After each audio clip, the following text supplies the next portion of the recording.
सभी को नमस्कार। मैं हूं काशीराम प्रजापति और आप देख रहे हैं हमारा चैनल JSS मैथमेटिक्स। आज से हमने एक नई सीरीज़ स्टार्ट करी है जिसका नाम है MP set paper first. MP set paper first teaching and research aptitude, मतलब शिक्षण एवं शोध अभिवृत्ति का जो पेपर रहता है आपका फर्स्ट पेपर, वो हम यहाँ पर डिस्कस करेंगे। और आज का जो लेक्चर है हमारा लेक्चर 1, जिसमें हम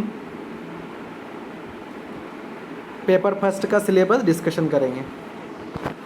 देखिए यहाँ पर आपको हम यहाँ पर जो है MP असिस्टेंट प्रोफेसर की जो सीरीज़ है वो भी हमारे पास यहाँ पे हम पढ़ाते हैं आपको। और BSc maths first year, second year और थर्ड ईयर, ये भी आपको इसी चैनल पर मिल जाएगा। अगर आपके जो भी संपर्क में हैं या जो पढ़ना चाहते हैं BSc मैथ्स, वो भी इस चैनल के माध्यम से पढ़ सकते हैं। और जो MP असिस्टेंट प्रोफेसर की तैयारी कर रहे हैं उन्हें भी आप बताइएगा, तो इस चैनल के माध्यम से कर सकते हैं।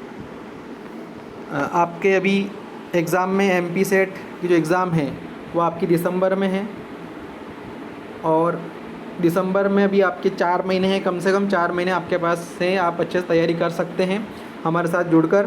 तो आज से हमने ये सीरीज़ स्टार्ट करी है और इस सीरीज़ में आज हम डिस्कस करेंगे MP सेट पेपर फर्स्ट का सिलेबस, है ना, शिक्षण एवं शोध अभिवृत्ति या टीचिंग एंड रिसर्च एप्टीट्यूड का। तो ये आपकी MP सेट, मतलब सेट मतलब राज्य पात्रता परीक्षा, है ना। सेट का मतलब क्या होता है? स्टेट एलिजिबिलिटी टेस्ट, है ना, राज्य पात्रता परीक्षा 2024, मध्य प्रदेश लोक सेवा आयोग, इंदौर। पेपर का नाम है आपका सामान्य प्रश्न पत्र है, ये जनरल पेपर। पेपर का नाम है शिक्षण एवं शोध अभिवृत्ति। इसके अंतर्गत आपके 10 टॉपिक्स रहेंगे, अलग अलग टॉपिक्स रहेंगे, और 50 नंबर का आपका पूरा पेपर रहेगा। 50 क्वेश्चन रहेंगे, 50 क्वेश्चन रहेंगे और 2 नंबर का प्रत्येक प्रश्न रहेगा, मतलब टोटल हो जाएंगे आपके 100 नंबर्स। तो ये आपके रहेंगे पेपर फर्स्ट के। ऐसे ही आपका जो पेपर सेकंड होता है आपके विषय संबंधित, उसके रहते हैं आपके 100 क्वेश्चंस रहते हैं और 2 नंबर का प्रत्येक प्रश्न रहता है, तो वो रहता है आपका 200 नंबर का आपका मेन पेपर। और 100 नंबर का आपका कौन सा हो गया? जनरल पेपर, जो अब आज हम डिस्कस कर रहे हैं, और इसको 1 बाय 1 हम लेक्चर्स के साथ कंटिन्यू आगे करते जाएंगे। तो यहाँ पर हम क्या करेंगे, प्रीवियस ईयर पेपर्स जो हैं अलग अलग स्टेट्स के प्रीवियस ईयर पेपर्स हम यहाँ पे डिस्कस करेंगे सभी टॉपिक्स के साथ। तो आपकी तैयारी बहुत अच्छे से होने वाली है ना। तो आप जुड़े रहिए हमारे साथ, और अगर आप चैनल पे नए हैं तो चैनल को सब्सक्राइब कीजिए, बेल आइकन को प्रेस कीजिए, ताकि आपको नोटिफिकेशंस मिलते रहें। तो आज तो हम केवल सिलेबस डिस्कशन रहेगा हमारा आज। अगले लेक्चर में हम आपके लिए अलग अलग टॉपिक्स पर, जो भी टॉपिक्स हैं आपके, उन पे हम यहाँ आपके लिए क्वेश्चंस लेके आएंगे, प्रीवियस ईयर क्वेश्चंस, और उन्हीं के माध्यम से हम यहाँ पर तैयारी करेंगे। और आपके पास 4 महीने हैं, तो आपकी तैयारी बहुत यहाँ पे अच्छे से होने वाली है। तो जुड़े रहिए हमारे साथ। चलिए देखते हैं हम सिलेबस। देखो, प्रथम प्रश्न पत्र है आपका ये, और ये पाठ्यक्रम से पहले ये दे रखा है इसमें। इसका उद्देश्य देखिए, इस प्रश्न पत्र का उद्देश्य परीक्षार्थी की शिक्षण और शोध अभियोग्यता का मूल्यांकन करना है। अतः इस परीक्षा का उद्देश्य शिक्षण और शोध अभिवृत्ति का मूल्यांकन करना है। उनसे अपेक्षा है कि परीक्षार्थी से पास संज्ञानात्मक क्षमता हो और इसको प्रदर्शित कर सके। संज्ञानात्मक क्षमता में विस्तृत बोध, विश्लेषण, मूल्यांकन, तर्क संरचना की समझ, निगमनात्मक तथा आगमनात्मक तर्क शामिल हैं। परीक्षार्थियों से यह भी अपेक्षा की जाती है कि उन्हें उच्च शिक्षा में शिक्षण और अधिगम का सामान्य ज्ञान हो, सूचना के स्रोतों की सामान्य जानकारी और ज्ञान हो। उन्हें इसके साथ साथ उन्हें लोगों, पर्यावरण, प्राकृतिक संसाधनों के बीच समव्यवहार और जीवन की गुणवत्ता पर उनके प्रभाव की जानकारी होनी चाहिए। विस्तृत पाठ्यक्रम इस प्रकार है, मतलब ये थोड़ा सा दे रखा है स्टार्टिंग में कि क्यों हम इस पेपर को पढ़ते हैं। तो हमें यहाँ पे अलग अलग 10 विषयों का नॉलेज होना चाहिए, 10 टॉपिक्स यहाँ पे है, उनका नॉलेज हमें होना चाहिए। देखिए, पहला है आपका शिक्षण अभिवृत्ति, इकाई फर्स्ट। ऐसे 10 इकाई है यहाँ पर, 10 यूनिट्स हैं, है ना। शिक्षण अभिवृत्ति का ये सिलेबस है। शिक्षण अभिवृत्ति में शिक्षण अवधारणा है, उद्देश्य, शिक्षण का स्तर, स्मरण शक्ति, समझ और विचारात्मक विशेषताएं, मूल्य अपेक्षाएं। ऐसे शिक्षार्थी की विशेषताएं दे रखी है। शिक्षण प्रभावात्मक तत्व हैं और उच्च अधिगम संस्थाओं में शिक्षण की पद्धति कैसी रहती हैं वो हैं। शिक्षण सहायक प्रणाली हैं, मूल्यांकन प्रणालियाँ। तो ये टॉपिक्स हैं शिक्षण अभिवृत्ति या टीचिंग एप्टीट्यूड के, है ना। नेक्स्ट है आपका शोध अभिवृत्ति। शोध अभिवृत्ति का सिलेबस दे रखा है। रिसर्च एप्टीट्यूड, तो इसमें भी दे रखे हैं शोध, अर्थ, प्रकार, विशेषताएं, शोध पद्धतियाँ, प्रयोगात्मक, विवरणात्मक, ऐतिहासिक, गुणात्मक या मात्रात्मक। शोध के चरण हैं, है ना। शोध प्रबंध, आलेख लेखन, शोध में आईसीटी का अनुप्रयोग, है ना। आईसीटी का एक टॉपिक भी है इसमें, आईसीटी जिसमें 5 क्वेश्चन। और आपको बता दूं यहाँ पे कि प्रत्येक यूनिट से जो 10 यूनिट्स हैं यहाँ पर, प्रत्येक यूनिट से 5 प्रश्न रहेंगे। तो 10 5 50 क्वेश्चन आपके पेपर में रहेंगे और प्रत्येक प्रश्न 2 नंबर का रहेगा, ठीक है। तो प्रत्येक जो यूनिट है उसमें से 5 प्रश्न आपके एग्ज़ाम में आपको देखने को मिलेंगे। देखिए ये से यूनिट 3 बोध, एक अध्याय दिया जाएगा और उसमें उसको पढ़ना है हमें और उसके प्रश्नों को उत्तर देना है। तो इसमें भी 5 प्रश्न रहेंगे, है ना। सभी यूनिट से 5-5 प्रश्न, तो 10 यूनिट है तो 10 5 50। ऐसे आपका ये कम्युनिकेशन, फिर है ना, संप्रेषण, इससे 5 प्रश्न रहेंगे। ये सिलेबस हैं आपका।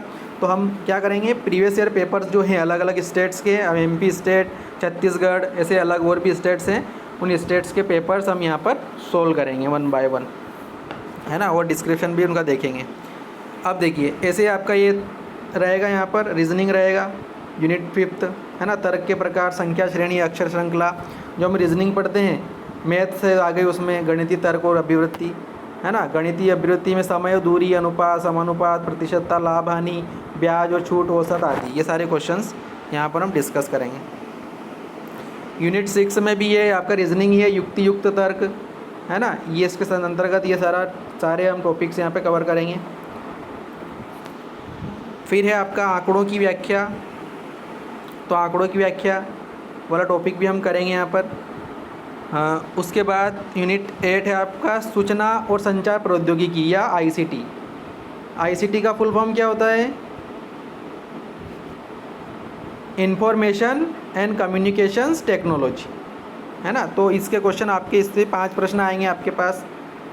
आईसीटी सामान्य संक्षिप्त या शब्दावली, इंटरनेट, इंट्रानेट, ईमेल, श्रव्य कॉन्फ्रेंस की मूलभूत बातें, उच्च शिक्षा में डिजिटल पहलें, आईसीटी और सुशासन। तो आपने अगर हमारे जो लेक्चर्स हैं एमपी पीएससी असिस्टेंट प्रोफेसर के, तो उसमें भी मैंने आईसीटी पढ़ाया है ना। वहाँ पे भी previous year questions MP PSC pre के क्वेश्चन हमने वहाँ पे किए हैं। तो वो क्वेश्चन भी आप वहाँ पे देख सकते हैं, क्योंकि वो भी आपके काम के हैं, है ना।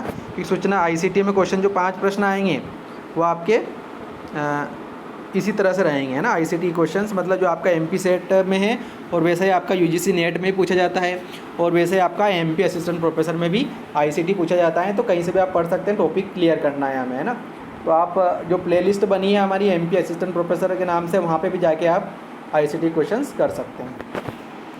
क्वेश्चन एक यूनिट 9 आपका पर्यावरण, लोक विकास और पर्यावरण, पीपल डेवलपमेंट एंड इन्वायरमेंट, ये वाली यूनिट रहेगी। इसमें से 5 प्रश्न आपके एग्ज़ाम में आएंगे। थोड़ा यहाँ पर ज़्यादा बड़ा सिलेबस है ना। ये सारे समझौते, मॉन्ट्रियल प्रोटोकॉल, रियो सम्मेलन, जो भी सम्मेलन होते हैं पर्यावरण संबंधी, उनके बारे में अपने को अच्छे से पढ़ना है, अभी लेटेस्ट वाले भी और जो ये सिलेबस दे रखा है इसके अकॉर्डिंग। तो इस तरह से हमारे यूनिट 9, और ऐसे आपका लास्ट में जो रहेगा वो रहेगा आपका उच्च शिक्षा प्रणाली या हायर एजुकेशन सिस्टम, यूनिट 10। और इसमें भी हमें बहुत सारी चीज़ें पढ़नी पड़ेगी। उच्च शिक्षा, उच्च अधिगम संस्थाएं, प्राचीन भारत में शिक्षा कैसे होती थी उसके बारे में पढ़ना, स्वतंत्रता के बाद भारत में उच्च शिक्षा, अधिगम और शोध का उद्भव, भारत में प्राच्य, प्रारंभिक और गैर प्रारंभिक अधिगम कार्यक्रम, व्यावसायिक, तकनीकी और कौशल आधारित शिक्षा, मूल्य शिक्षा और पर्यावरण परक शिक्षा, है ना, नीतियाँ, सुशासन, राजनीति और प्रशासन। तो ये आपकी कितनी यूनिट होगी, 10 यूनिट हो गई। मैंने आपको बताया कि प्रत्येक यूनिट से आपके पास 5 प्रश्न आएंगे, 10 5 50 क्वेश्चन आपके एग्जाम पेपर में आएंगे। पेपर फर्स्ट जिसका नाम है टीचिंग एंड रिसर्च एप्टीट्यूड या शिक्षण एवं शोध अभिवृत्ति। तो यहाँ पर हम 10 टॉपिक्स करने वाले हैं अलग अलग, और प्रीवियस ईयर पेपर्स के माध्यम से भी करेंगे, और कुछ हम अब हमारे हिसाब से भी क्वेश्चन लेकर आएंगे, आपके टॉपिक क्लियर करवाएंगे। तो आप हमारे पास साथ जुड़े रहिए। ये हमारा पहला लेक्चर है आज का, लेक्चर 1, जिसमें हमने सिलेबस डिस्कस किया। और देखिए यहाँ पे लिख भी रखा है, नोट दे रखा है कि प्रत्येक यूनिट मॉड्यूल से 2-2 अंकों का वाले 5 प्रश्न तैयार किए जाएंगे। देखो प्रत्येक यूनिट से 5 प्रश्न आएंगे 2-2 नंबर के, है ना। 10×5 = 50। ये दृष्टिवान परीक्षार्थियों के लिए ग्राफ चित्र वाले प्रश्न, ये मतलब जो दृष्टिवान व्यक्ति हैं उनके लिए, है ना। दृष्टिबाधित परीक्षार्थियों के लिए उतने ही अंकों वाले प्रश्न अवतरित दिए जाएंगे। दोनों पूरा यहाँ पे लिख रखा है, दृष्टिवान परीक्षार्थियों के लिए ग्राफ चित्र वाले प्रश्न तैयार किए जाते हैं, तो दृष्टिबाधित परीक्षार्थियों के लिए उतने ही अंकों वाले प्रश्नों के अवतरण दिए जाएंगे। तो ये कुछ डिस्क्रिप्शन था और ऐसे आप इंग्लिश मीडियम में देख सकते हैं सिलेबस, है ना। MPPSC set 2024 paper first compulsory है सभी के लिए। जो भी आपका विषय है उन सभी विषयों वालों के लिए ये पेपर आपका यहाँ पे कंपलसरी हो जाएगा। सभी के एक जैसा रहेगा सिलेबस फर्स्ट पेपर का। General paper on teaching and research aptitude, ये पेपर का नाम है आपका, general paper on research and aptitude English medium में। तो ऐसे आप यूनिट फर्स्ट सेकंड टीचिंग या टीचिंग एप्टीट्यूड, यूनिट सेकंड देखते जाइए। यूनिट सेकंड है आपका research aptitude comprehension, unit third, है ना। कॉम्प्रहेंशन क्या हो जाएगा, यूनिट थर्ड हो जाएगा। उसके बाद कम्युनिकेशन, है ना। उसके बाद मैथमेटिकल रीजनिंग एंड एप्टीट्यूड, उसके बाद लॉजिकल रीजनिंग, उसके बाद डेटा इंटरप्रिटेशन, ये भी आपका 5 क्वेश्चन आएंगे। यूनिट 8 जो है 8th यूनिट है इंफॉर्मेशन एंड कम्युनिकेशन टेक्नोलॉजी मतलब ICT, इसमें से 5 क्वेश्चन आएंगे। ऐसे आपका unit 9 people development and environment, इसमें से 5 प्रश्न आएंगे। और ऐसे आपका यूनिट 10 जो है हायर एजुकेशन सिस्टम, इसमें से 5 प्रश्न आएंगे। तो ये हमारा जो सिलेबस था आज का हमने डिस्कस किया और इसके अकॉर्डिंग ही हम तैयारी करेंगे 1 by 1 लेक्चर्स के साथ। अभी हमारे पास 4 महीने हैं तो आराम से हमारी तैयारी अच्छे से हो जाएगी। बस आप हमारे साथ जुड़े रहिए और अपनी प्रिपरेशन को अच्छे से करिए। ठीक है, सभी को बहुत बहुत धन्यवाद। मिलते हैं नेक्स्ट लेक्चर में। Thank you.